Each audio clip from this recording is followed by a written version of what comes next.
This is the story of a 30-year search by U.S. intelligence agencies to perfect mind control. Some of those engaged in that search have agreed to talk about it for the first time.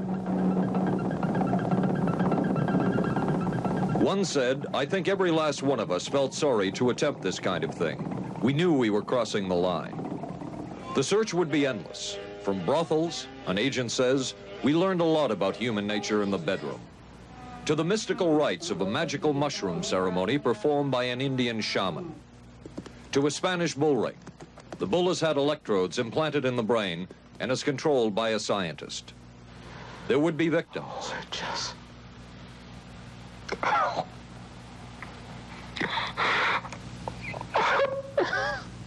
One intelligence agency tried to peel this man's mind back to reveal its deepest secrets. I'll live through it. I'll live through it. This man worked on some of these programs. He would write of his work, "It was fun, fun, fun." This is the story of the search for mind control. ABC News Close-Up, Mission Mind Control. With ABC News correspondent Paul Altmaier. 1217, now boarding at 8. Mark? Anne. It's been ages. Can I buy you? Allow me. 2 Michelob Lights. Michelob makes a light beer? Perfect. The good taste of Michelob Light. Don't just compare it to other light beers. Compare it to your regular beer. It's that good. You always did go first class. Your ticket to San Francisco. Thank you. San Francisco? You too? Good taste runs in the family. Mrs. Cooper, I need help. Oh. With all these different dog foods, I don't know what kind to feed him. Dry, soft. Honey, it's not the form, it's the formula. Those are for any dog, young, old, whatever. But Cycle 2 dog food is especially for dogs ages 1 to 7, like mine. The Cycle 2 formula has just what dogs in their active years need to help stay healthy. And happy. With Cycle, I know what to feed him. Now get Cycle 2 in 25-pound bags. We are not professing to tell you the complete story of these activities. We are professing to tell you the complete story that we know. Right. But these records that we've uncovered don't tell the story. They tell pieces of it. This is a story that has been told in bits and pieces. This is an attempt to pull most of it together. We know we don't have the full story. We do, however, have some striking new revelations and insights. The story begins here, just off the nation's front yard, the Mall. The buildings behind me were the headquarters for the World War II Office of Strategic Services. It was here that the first halting steps toward mind control began. The shaper and molder of OSS was General Wild Bill Donovan. He said of his group's work, "We may have made mistakes, but we were not afraid to try things that were never done before." In this anything-goes atmosphere, Donovan appointed this man, Stanley Lovell, a Boston industrialist, to break new ground in many scientific and technical fields. Donovan called Lovell his Dr. Moriarty, after the fiendish professor in Sherlock Holmes. Lovell liked the name and posed for this Saturday Evening Post photo. He later wrote of his OSS job that it was, quote, to stimulate the Peck's bad boy beneath the surface of every American scientist and to say to him, throw all of your normal law-abiding concepts out of the window. Here's a chance to raise merry hell. It was in this atmosphere that the search for mind control began. This bizarre man would be an active participant in that search over the next 2 decades. His name is George White, an OSS captain who had formerly been with the Bureau of Narcotics.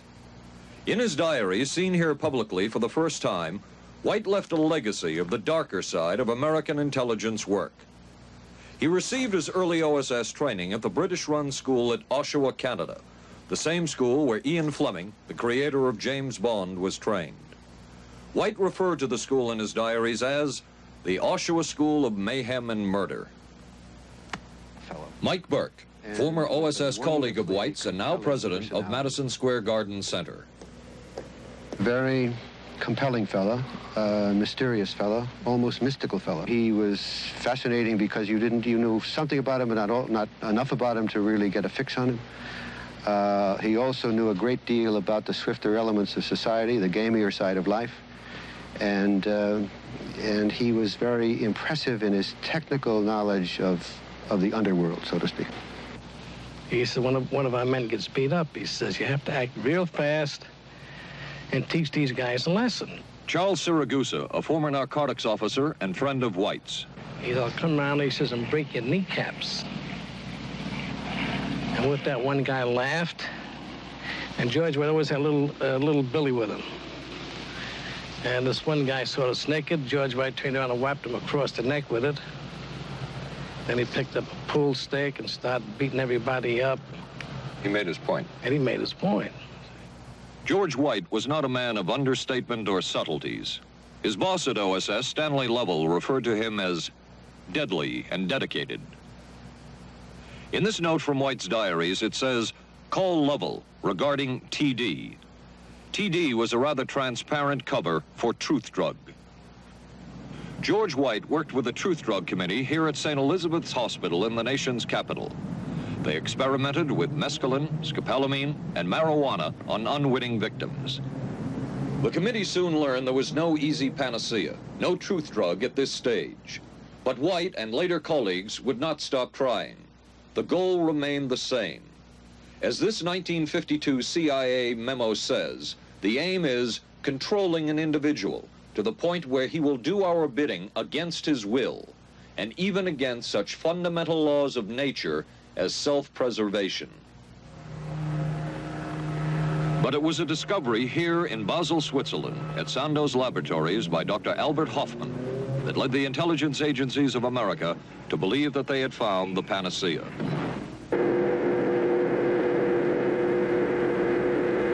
The discovery was lysergic acid diethylamide, LSD.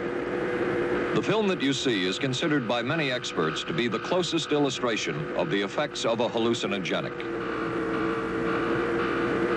It was one of the first times that anybody had run into a powerful drug that was different than anything else that they knew anything about. John Gittinger, recently retired chief psychologist for the CIA. This is the first time Gittinger has been interviewed publicly. We could disable a whole city by putting a very small amount on a water supply.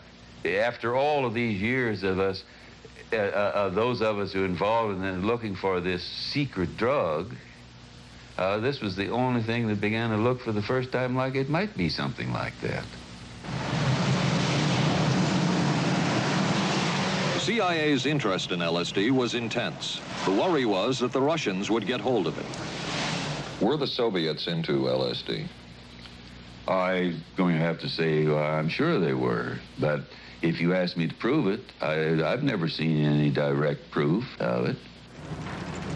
But at one point, intelligence information received from Switzerland said that Sandoz Laboratories was about to put 100 million doses of LSD on the open market.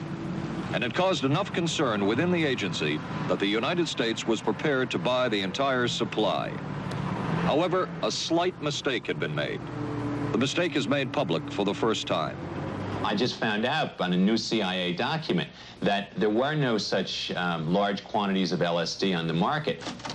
Joan Marks has filed numerous Freedom of Information suits against the CIA and has unearthed much new material. He is the author of The Search for the Manchurian Candidate, a history of intelligence agency work with mind control. He is a consultant for this report. What happened is that there was a military attaché in Switzerland, an American officer, who got milligrams and kilograms mixed up. In other words, he made a mistake of thinking 1/1000th of a gram was the same as 1,000 grams, which is a mistake of 1,000,000 times. So when the CIA got the intelligence that there were 100 million doses on the market, in fact, there were 100 doses. The man who would oversee the CIA's research into drugs and most of the agency's behavior programs is this man, Dr. Sidney Gottlieb, a chemist.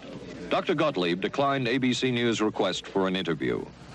In their never-ending search for the miracle weapon, CIA operatives searched here in the remote mountain areas of southern Mexico for what up to then had been considered a myth, magic mushrooms. They used this man, a part-time chemist for the CIA, to dupe this man, a vice president of a bank, and an amateur mycologist or mushroom expert to try to get to the magic mushrooms and turn them into a drug.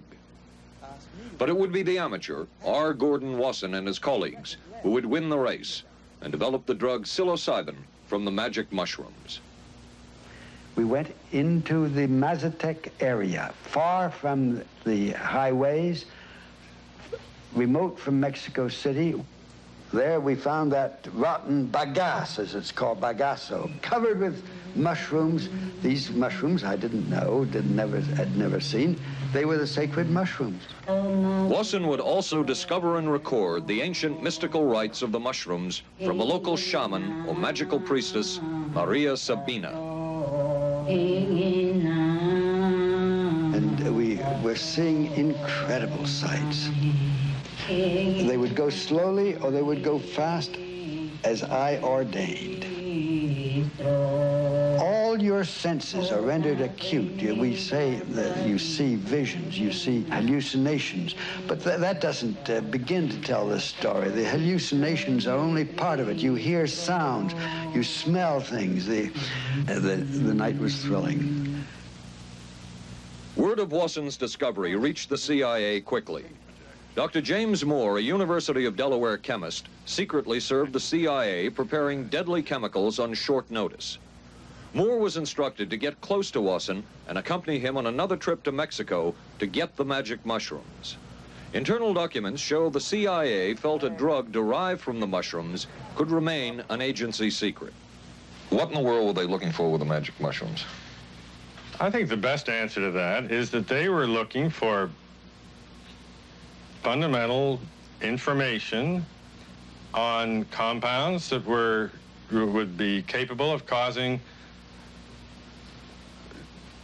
changes in behavior, changes in mental attitude. Did you ever consider what would have happened if any of these substances were given to, say, unwitting people? Oh, I don't remember having considered that specifically. What if you... I trust perhaps you've thought about it. Well, I haven't worried about it. Your question again, what would I have thought had I known that any of these substances would have been given to unwitting persons? You mean a hostile agent of another government? No, I mean think that was probably one of the things they had in mind. I mean testing it out on an American citizen. I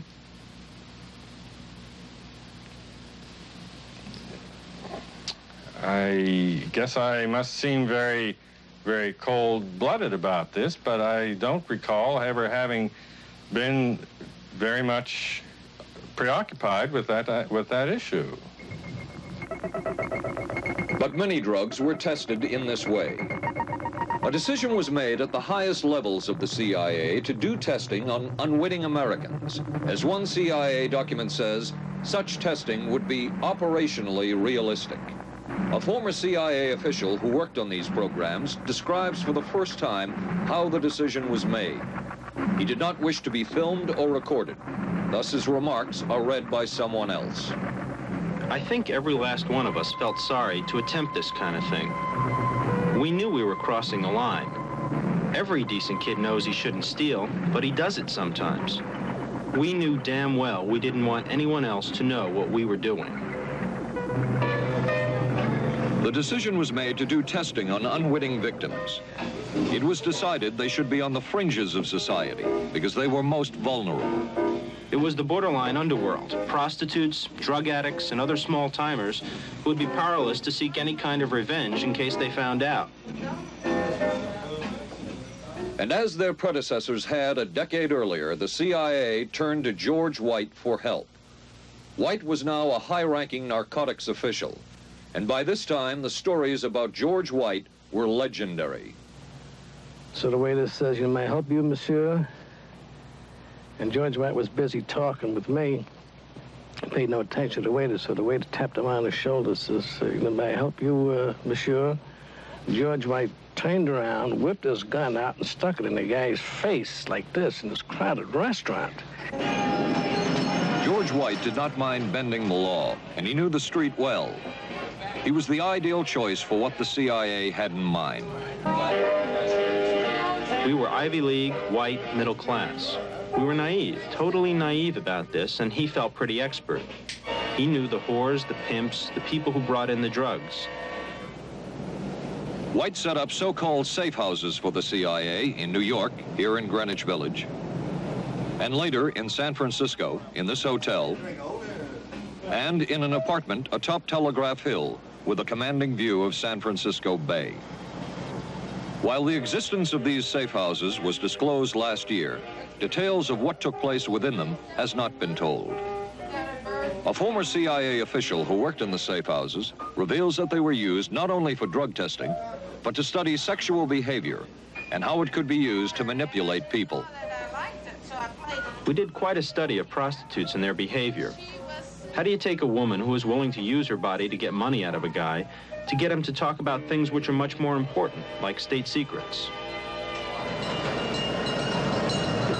We learned a lot about human nature in the bedroom. We started to pick up knowledge that could be used in operations. There would be victims in all of this, but as the agency knew, they couldn't fight back. Some entries from George White's diaries. Clarice gets horrors. Janet, sky high. As one agency memo says, we have no answer to the moral question. The safe houses were not the only testing grounds. Millions of dollars would be spent on LSD research at universities throughout the country. And word would begin to spread on campus about this so-called mind-blowing drug. And suddenly, there was the counterculture of the 60s. I give the CIA a total credit for sponsoring and initiating the entire consciousness movement, counterculture events of the 1960s. Dr. Timothy Leary, the 1960s Johnny Appleseed of LSD. The CIA funded and supported and encouraged hundreds of young psychiatrists to experiment with this drug. The fallout from that was that the young psychologists began taking it themselves, discovering that it was an intelligence-enhancing, consciousness-raising experience. I know that some of the studies in which the CIA had supported used as subjects people who later became strong proselytizers of LSD. So, in that sense, yes, I think it did sustain the perpetuation of the use of the drug. And it's rather ironic, isn't it? The counter case that I would make in relationship to that is to remember that the people who were doing the research were people who would be doing the research regardless of who was the sponsor. I don't think anybody working in that time in the remotest ever thought that it would blow up into the kind of thing that it did.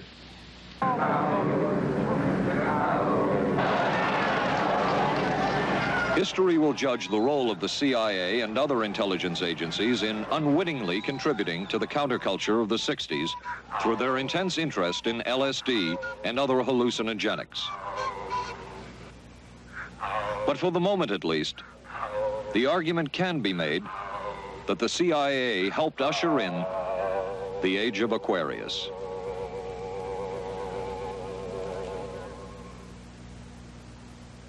ABC News Close-Up will continue in a moment.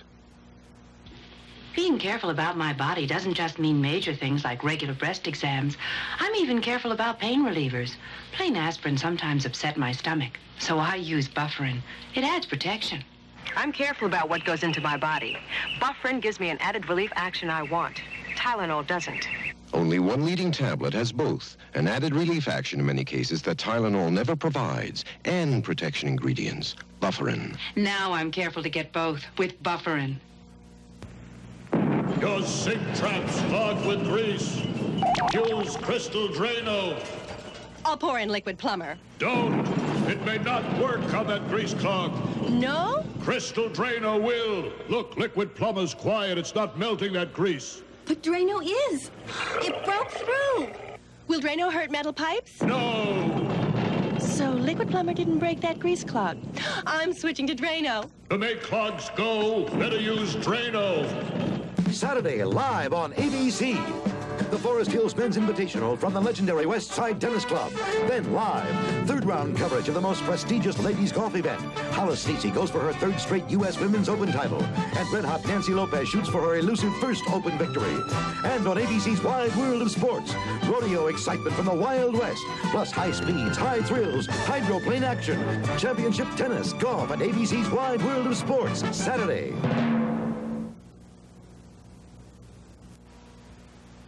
Wednesday on 8 is Enough. We got the buggy fever. The Bradford girls go disco crazy. Hey, hiya, hun. What do you say we get, down? And the summer's off to a red-hot start. And Charlie's Angels play the horses. I want to be a jockey. But end up in a dead heat with death. Then, the ghost of Jack the Ripper haunts the back streets of Vegas. Tomorrow, starting at 8, 7 Central and Mountain on ABC.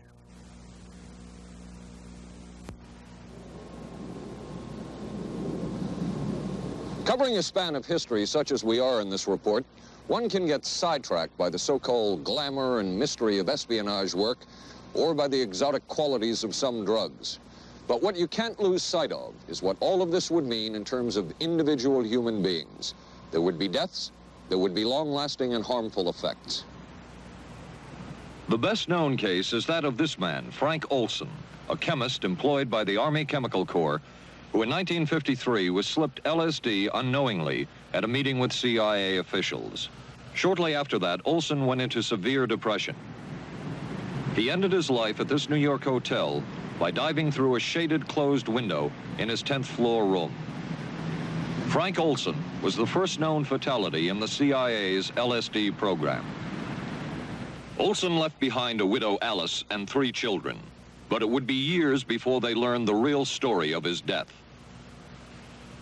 Shortly after his suicide, Alice Olson was visited by Dr. Sidney Gottlieb, the man who had administered the drug, and by Robert Lashbrook, his deputy, who was the last person with Frank Olson the night of his death. It was probably to check me out and see whether I was handling myself and handling the situation, whether I was hysterical. And I'm sure they left the house feeling ever so much better because I had been gracious and hospitable to them, so that I must have played right into their hand and made them feel fine. 23 years later, how did you feel about that meeting? My anger was unbelievable at how I had been duped for this length of time, and the anguish which was unnecessary. Anyone who knew during all of those years never told Alice Olson the real story of her husband's death. She would discover it by accident more than 2 decades later. In essence, it was a 22-year-long cover-up. Lyman Kirkpatrick was Inspector General of the CIA at the time of Frank Olson's death. But had not the Olson case occurred within the secret confines of the CIA, would not this case have been a prosecutable case? Perhaps manslaughter? I would think very definitely prosecutable, and certainly from the point of view of Mr. Olson, why it should probably have been actionable. Frank Olson's suicide slowed down the CIA's testing of LSD and other drugs, but only momentarily. The CIA was not the only government agency interested in the possibilities LSD and other drugs presented for mind control. The Army Chemical Corps first started working with the CIA and then branched off on its own. It too tested drugs on unwitting victims, and a death would result. The case of this man, Harold Blower, a tennis pro, seen here with his daughter Elizabeth, is well known. In 1953, Blower was a private patient at the New York State Psychiatric Institute. He was given 5 injections of a mescaline derivative that was being tested secretly for the Army Chemical Corps. With the 5th injection, Harold Blower died. As with the Olson case, a 22-year cover-up followed, until finally the Army admitted the real details of Blower's death. Since the initial news stories of Harold Blower's death, close to 5,000 documents, previously classified, have been released by the Army and obtained by ABC News. They provide valuable insight into Army activities at the time of Blower's death and where the Army went from there with their own drug testing program. From a previously classified deposition of Dr. James Cattell, who administered the mescaline derivative, on the purpose of the drug testing, to produce symptoms similar to those that you see in schizophrenia. On how much the patient knew about all this. We didn't delineate all the possibilities of what might happen because then you contaminate your experiment. Cattell then relates that he never even knew what drug he had given Harold Blauer because of the secrecy of the Army experiments. We didn't know whether it was dog piss. This was secret. This was a secret. We weren't in on it. We asked Blauer's daughter Elizabeth for her reaction. What? How can anybody react to that? I mean, that is so far from what you'd expect from a human being, never mind a doctor, never mind a professional specialist who's supposed to care about people's minds. It's unbelievable.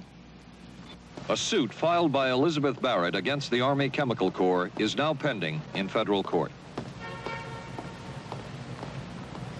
Other Army experiments continued on mental patients around the country. Work done at the Tulane Medical Center in New Orleans involved several drugs, hallucinogenics, and electrodes implanted in the brain. The chief researcher was Dr. Russell Monroe, now head of the psychiatry department at the University of Maryland. These are various progress reports written by Dr. Monroe and recently obtained by ABC News. From one of the progress reports, a report of a woman who had electrodes implanted in the brain and was then given LSD and other drugs. She became agitated, cried, lapsed into a trance-like state.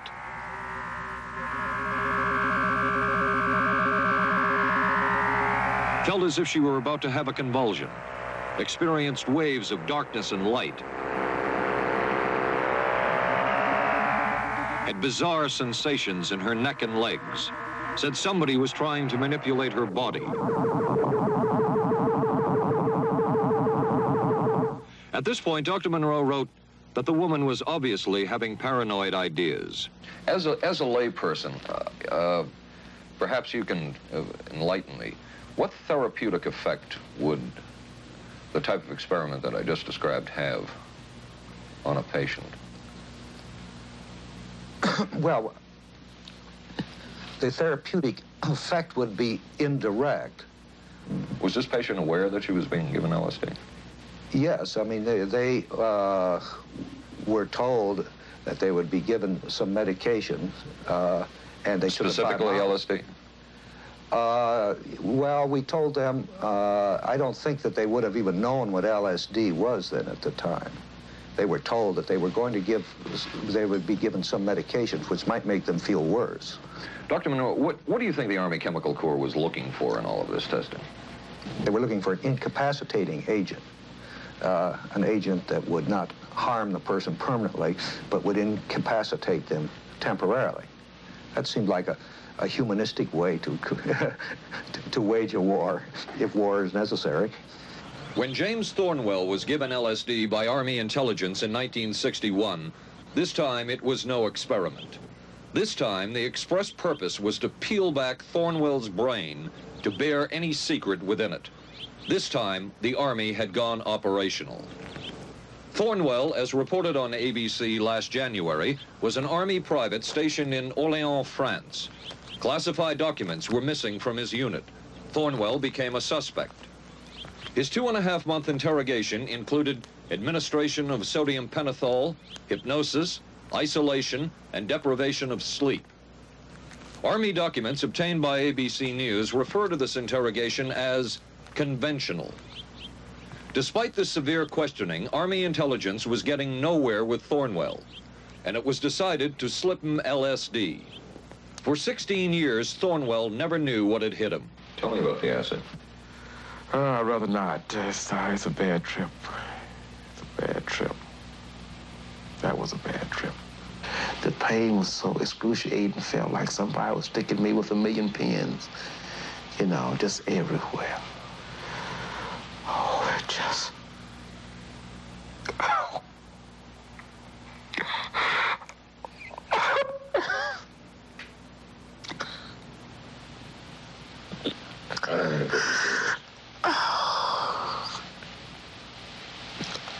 Do you want to stop for me?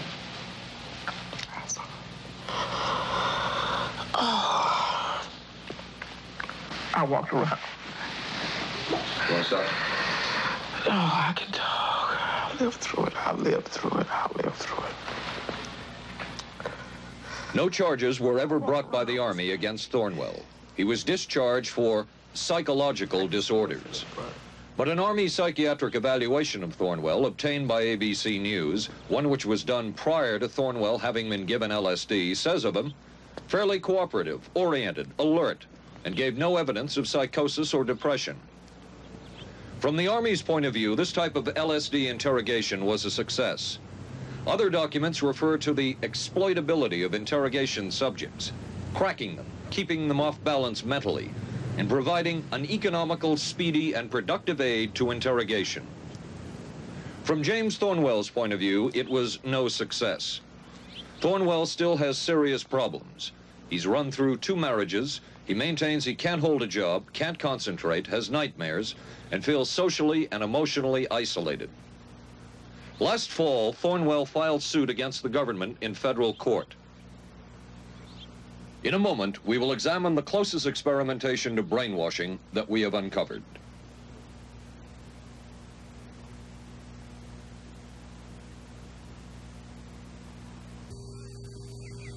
Oh, for crying out loud. Something wrong, Will?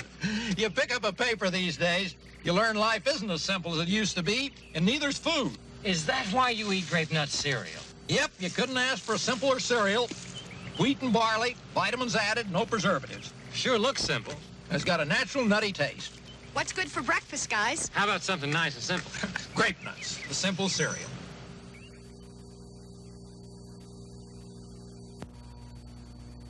Maxwell House's coffee you can count on. Maxwell House, good to the last drop. Maxwell House is good every time. Maxwell House is good coffee. Good to the last drop. Maxwell House. Maxwell House, coffee you can count on. Always smells good, always tastes good, always good to the last drop. Maxwell House is good news. Good to the last drop. Maxwell House. ABC News Close-Up will continue in a moment. Special baseball. The Yankees take on the Angels Friday night on ABC. This is a heavy-duty stick-up, and this is a good place for it. New heavy-duty stick-ups from Airwick for small places with big odors. This is David Shoemaker in the news at this hour. District police have charged a young Northeast woman with the weekend kidnapping of that day-old baby. Sources say the woman was pregnant and afraid she'd lost her own child in the accident, and that's what motivated the kidnapping. 'Twas the night before Skylab, and we'll have the latest on its fate and ours. Testimony before Congress today on battered wives. Some of the victims are battered wives. A rock and roll star put on probation for income tax evasion. The condition is he must put on 1,000 hours of concerts for charities. And we'll be talking with a local teenager who won a gold medal at the Pan Am Games. Join us at 11. Reach for the sun. Hello, sunshine. Reach for the sun. Hello, sunshine. Hello, Mountain Dew. Nothing else tastes or feels quite like Mountain Dew, or goes down as smooth like a soft breeze on a lazy afternoon. Reach for the sun.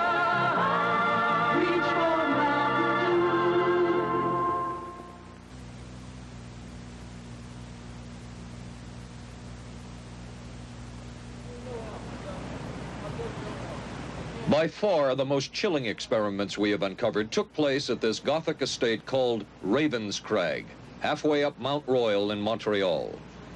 It houses the Allen Memorial Institute of Psychiatry of McGill University. It was here that the CIA funded a series of experiments, severe experiments. The work was done by the Institute's then director, Dr. Ewan Cameron. It is the closest experimentation to brainwashing yet disclosed. His work, unprecedented in psychiatry, consisted of 3 areas which he called sleep therapy, psychic driving, and the ultimate depatterning. Dr. Maurice Dongier, current head of the Allen Memorial Institute. In his psychic driving, so-called type of therapy, he would give the patient intensive electric treatment in order to make the patient regress deeply, become forgetful. and then he would attempt to implant new ideas in the mind of the patient. Now, to a layman, it would appear that Dr. Cameron was trying to take the slate and wipe it clean, the slate being the mind. In other words, brainwashing. Exactly, that's a very good comparison. Brainwashing. Yes, if you like. Val Orlico of Winnipeg, Canada, the wife of a member of the Canadian Parliament, was a patient of Dr. Cameron's. She entered the Allen Memorial Institute because of severe depression. She describes for the first time publicly the LSD therapy and psychic driving treatment that she was given by Dr. Cameron. And then the drug began to take hold very rapidly because it was an IV injection. And things became very furry and very frightening, and had a lot of sensations that it's very difficult to recall. Nobody explained it to me. Nobody ever asked me if I was willing to do it or anything. He had this feeling that he would be able to get through the resistance of illness and to reach deep changes very quickly. Did he? I don't think that when you look at that in retrospect, the hopes that he had have been in any way fulfilled. But Cameron would plunge on. The next step was what he called psychic driving. This involved almost endless tape-recorded messages and more drugs for the patient. Cameron wrote that this was the way to make direct controlled changes in personality. I thought this was the coldest and most impersonal treatment that anybody could give to anybody in the world. And I became more and more despondent and more angry. I just became so despondent that I thought I can't live like this any longer. And I thought I would just go out and throw myself underneath the cars on McGregor. I stood on the curb of that street and I stood there and I thought, okay, go. Okay, go. And then I thought, what if you're not killed? What if you're just maimed? What if you don't die and you live and you can't even talk anymore? And I couldn't do it. The most severe technique Cameron used was de-patterning. He described it as breaking up the existing patterns of behavior by means of intensive electroshock therapy with prolonged periods of sleep. He carried out these experiments in something he called the sleep rooms. People in there were like babies. They cried and they were very disoriented. And we were very afraid of the sleep room. We used to walk very carefully against the side of the corridor that was opposite the sleep room with our backs to the wall when we'd go by. Cameron used this combined sleep electroshock treatment on patients as long as 30 days. One patient he kept asleep for 65 days. Cameron retired, and his successor, Dr. Robert Cleghorn, ordered a follow-up study on the patients treated with Cameron's de-patterning method. It showed that it was no more beneficial in its result than the use of more conservative methods. But the follow-up study showed that 60% of those who had been de-patterned still had amnesia for periods of anywhere from 6 months to 10 years. That's quite a memory loss, isn't it? That is a memory loss. Indeed it is. It's I think, more than desirable. In retrospect, does Dr. Cameron's experimentation and his treatment appear harsh? I would say yes. I mean, this forceful type of approach that I was describing to you is definitely, it can be said that it's harsh. I wouldn't call it harsh. I would say it was harder on the staff than it was on the patients, because these people had to be fed and they had to be cared for and they had to be given sufficient fluid and food and toileted and so on and so forth. It was a very difficult thing for the staff to follow these patients properly and see that they did well. Well, I'm glad he was concerned for the staff. But damn it all, I wouldn't. I could have maybe had a different kind of life. And that makes me angry and sad, and I don't know how to explain how I feel, really. I just. How did you feel when you learned that Dr. Cameron's experimentation was financed by the CIA? Well, I thought, oh, I can't even use the word that I thought, because I thought, that bastard. And he was too smart. He knew who he was working for. And, excuse me, but I just, I just can't, sometimes I can't believe it. And yet I know it's true. If you had the opportunity to say something to the people at the Central Intelligence Agency who financed this study, what would you say? I realize the CIA is a very important organization and they have a very important job to do.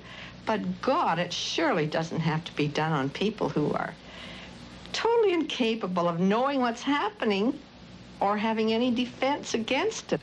And I can't imagine the mentality of people who would do this. I just can't. As for Dr. Cameron, he died in 1966 while mountain climbing. A colleague wrote of Cameron, "For him, the ends justified the means. And when one is dealing with the waste of human potential, it is easy to adopt this stance." Dr. Cameron seemed ideally suited for what the CIA had in mind.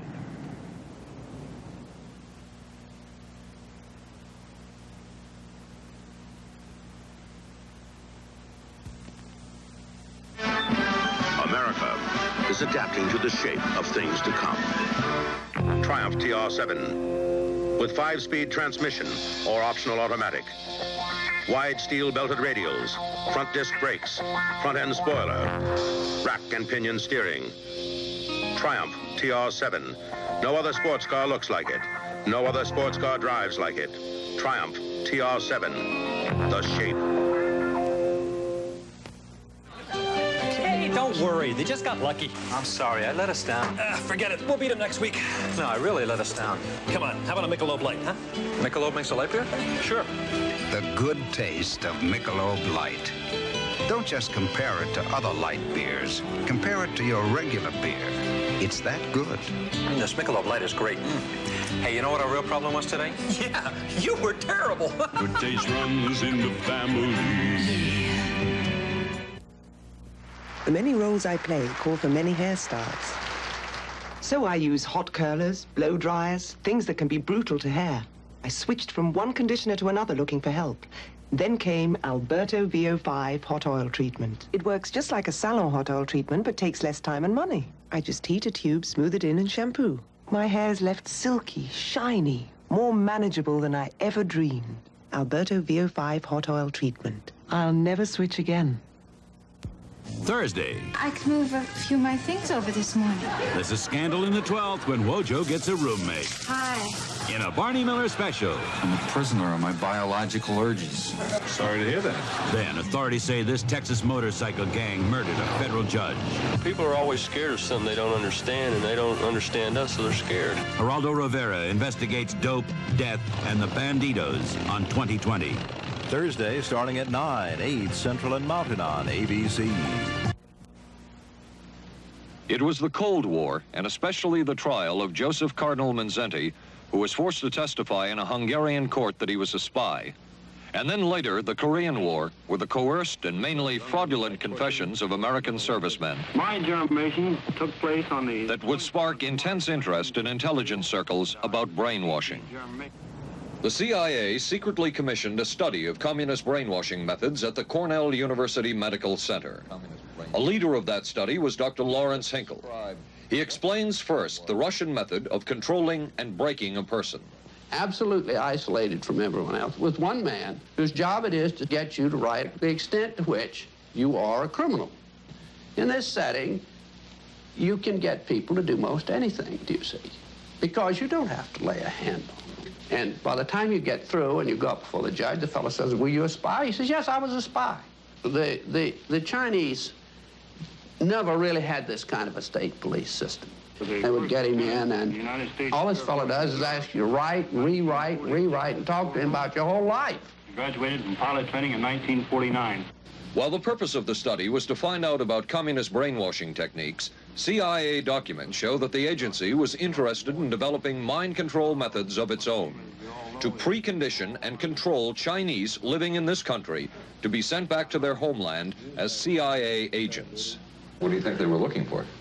Well, I think they weren't looking for agents or anything like that. Yet the agency's perception of the work you were doing, in CIA documents we have examined, it says that the project that was being done here, they intended to use everything learned about the new agents to induce them to, quote, to perform acts of a complex, purposeful nature. Yeah, but that was the never effects done. of which may be out of keeping with the individual's previous That sort behavior. of thing was never done. Those people were not, that was, when they first came here, the first people they sent up to see us, you see, were operational type people from the CIA with some rather wild ideas. Okay, this is their perception of it, if I could just continue. No, it wasn't their perception of it either.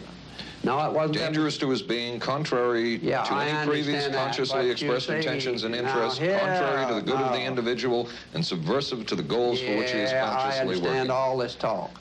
But the situation was, you see, those things were never done because of wise people on both sides. We were not able to do this nor interested in it. They were, though. Some of the low-level people were, but the high-level people were not, to tell you the truth. But documents clearly show that the CIA was attempting to develop agents over whom they had as much control as possible. Agents who would perform tasks contrary to their own good. Normally conditioned American who's been trained to kill and then to have no memory of having killed. His brain has not only been washed, as they say, it has been dry cleaned. Is a Manchurian candidate, controlled by others to do things against his will, possible? It was a remarkable film because, as far as I'm concerned, it made something totally impossible seem absolutely credible. I would say the answer is yes, but there are many qualifications to that. Dr. Milton Klein, a psychologist, a clinical and experimental hypnotist, and unpaid consultant to the CIA. The qualifications would be the subject selected to produce the kind of behavior that you wish, the amount of time, the procedures that are utilized, and the motivations of the people who are designing, executing, and administering the procedures.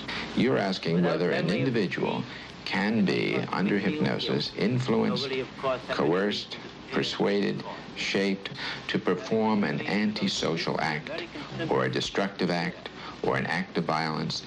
My answer would be yes. Captain Marco, will you be good enough to lend Raymond your pistol, please? Yes, ma'am.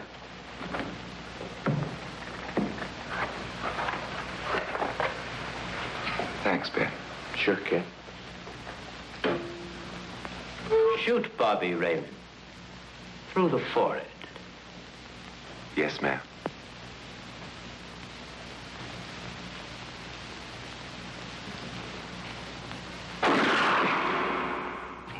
How valuable a tool can hypnosis be in the intelligence field? None whatsoever. It has absolutely no use because nobody's ever been able to do that I know of, do it in an operationally feasible way. I'm not in any way saying that hypnosis doesn't take place. I'm not saying there's nothing to it. I would say that most government agencies concerned with intelligence operations have been looking to hypnosis as a tool for a variety of purposes, one of which is to carry out and to execute certain intelligence operations on a basis where they would not have to rely completely on some of their own emotional reactions. Actually, would that entail murder? It could, if you consider that an act of killing someone under circumstances of war is murder. I think one has to define what that means. Under circumstances of peace? Under circumstances of peace, it would be murder. Another former CIA agent says that Fidel Castro at one time was considered as a possible target for a Manchurian candidate. Castro was naturally our discussion point. Could you get somebody gung-ho enough that they would go in and get him?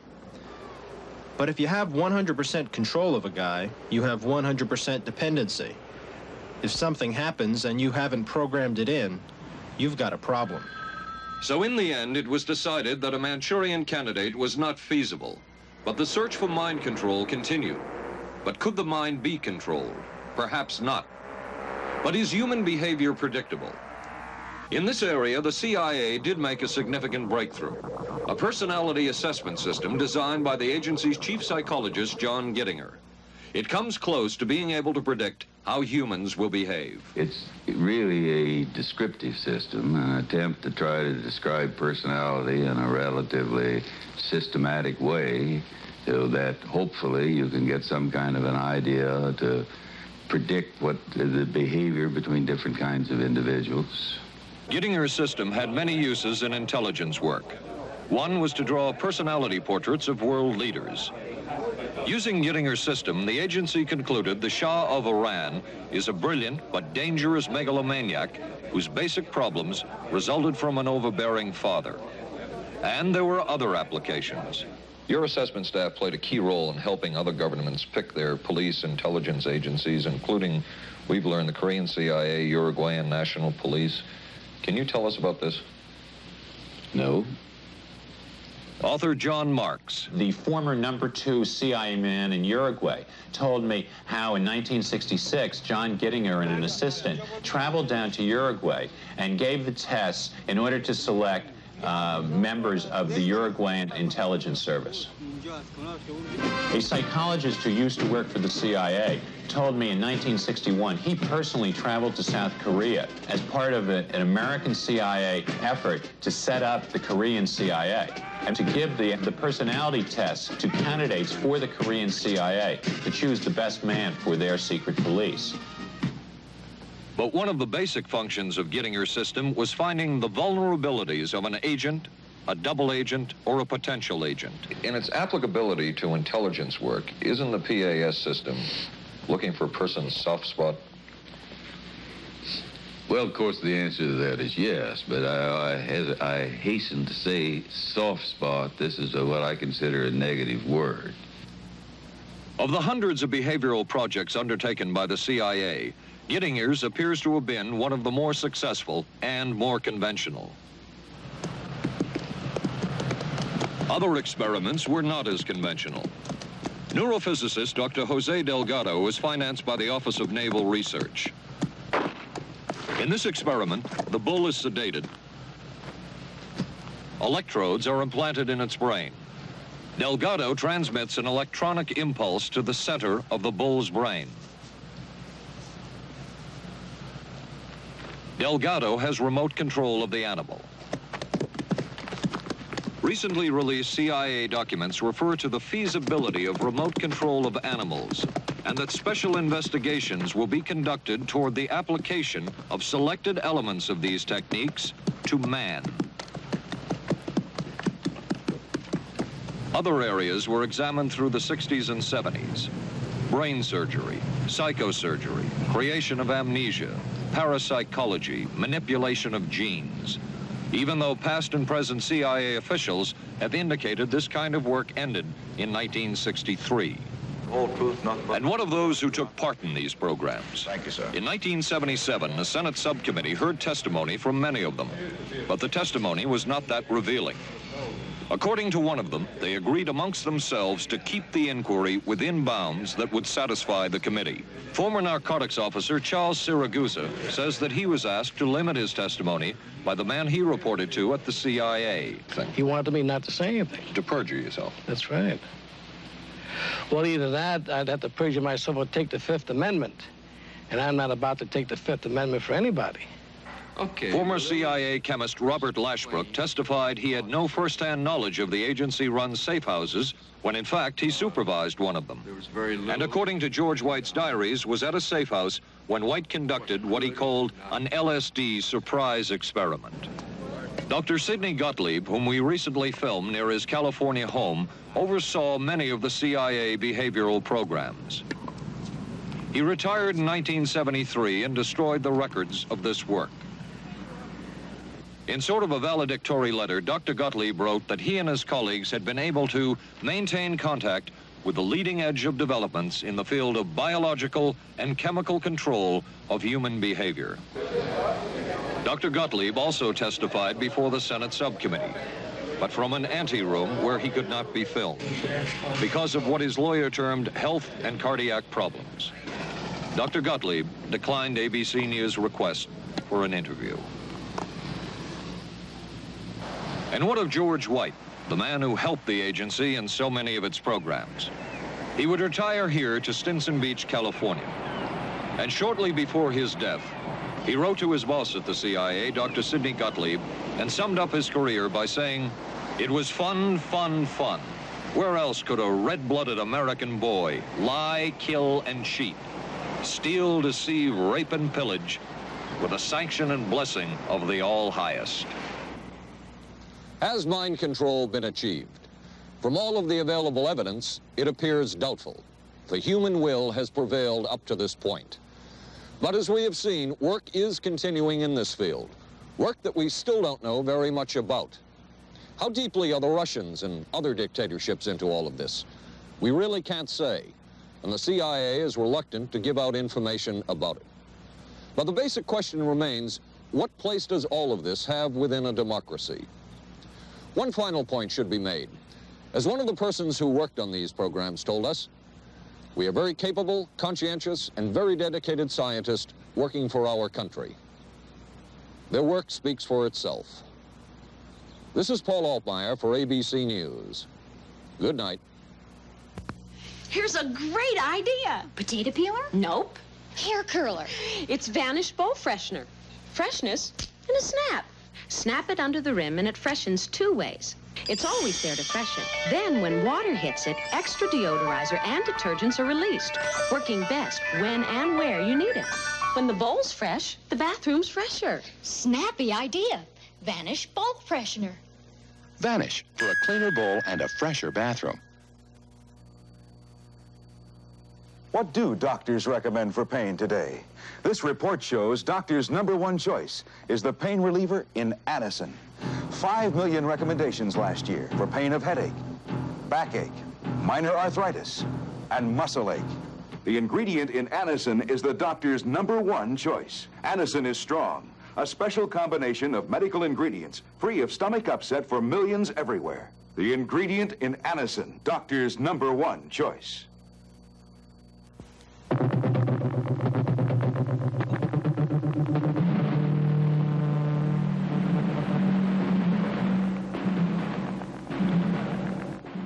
Stay tuned for local news next.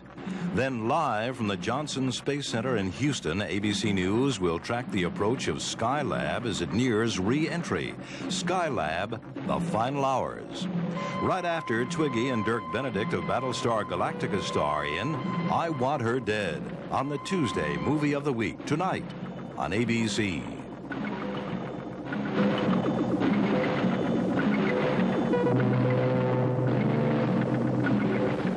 This has been a presentation of ABC News.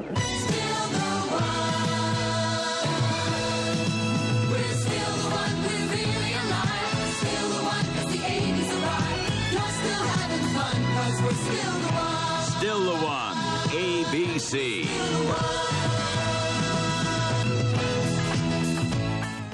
Skylab nears its final orbit, an arrest in the kidnapping of that newborn baby, a rock star sentenced for income tax evasion, and a local gymnast talks about her winning performance in San Juan. News 7 is next. We were concerned about our monthly electric bills, so we called Pepco for help. They sent us this energy-wise home audit. Just take a few simple measurements and answer the questions. Then mail them back to Pepco.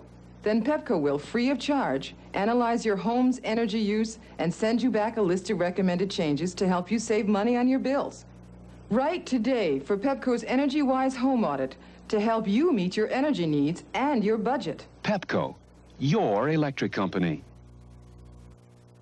Union First wants you to deposit your money in China.